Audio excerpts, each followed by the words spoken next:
বন্ধুদেরকে প্রথমে ধন্যবাদ দিতে চাই, সব মিডিয়াদেরকে। আজকে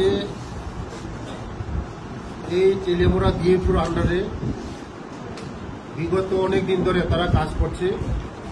হাতির, আপনারা সবাই জানেন সারা ত্রিপুরা রাজ্যের মধ্যে এই আমার বিধানসভায়, কৃষ্ণপুর বিধানসভার মধ্যে হাতির যে উৎপাত, তারা ভলান্টিয়ার হিসাবে কাজ করে। তাদের সঙ্গে মিটিং বসেছি। তারা 42 জন কাজ করে, বিভিন্ন জায়গায় বিভিন্ন এরিয়ার মধ্যে তারা থাকে, ডিউটি করে। কিন্তু তারা বিগত দিনে তাদের একটা দাবি নিয়ে আমার সঙ্গে আজকে মিটিং বসেছে। দাবি হলো তাদের মাসিক কমসে কম ন্যূনতম 5,000 টাকা করা। তারা 3 মাস 4 মাস পরে 6,000 7,000 টাকা পায়। এটা দিয়ে তাদের সংসার চলে না। কিন্তু অথচ তারা জানটা বাজি রেখে তারা কাজ করে, হাতি যে ভলান্টিয়ার হিসাবে কাজ করে।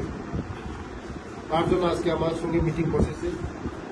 আমি বলেছি আমি ফরেস্ট মিনিস্টারের সঙ্গে কথা বলবো এবং পিসিসিএফ এর সঙ্গে কথা বলবো এবং এপির সঙ্গে ডিএফওর সঙ্গে কথা বলেছি। তেলিয়ামুড়া কথা হয়েছে, আমি মিটিং করবো তাদের সঙ্গে, একসঙ্গে মিটিং করবো।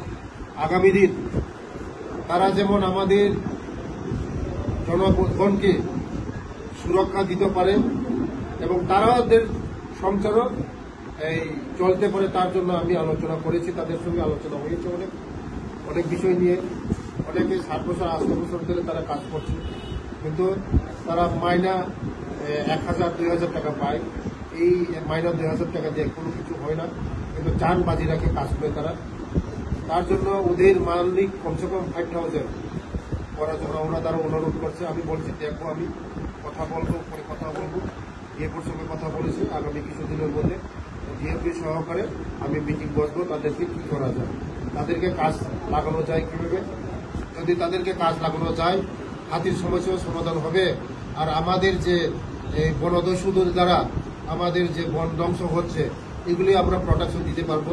আগামী দিন আমাদের উপকার আসবে, তাদেরকে যদি আমরা কাজে লাগাতে পারি। এটাই আমার আজকে এই আলোচনা হয়েছে।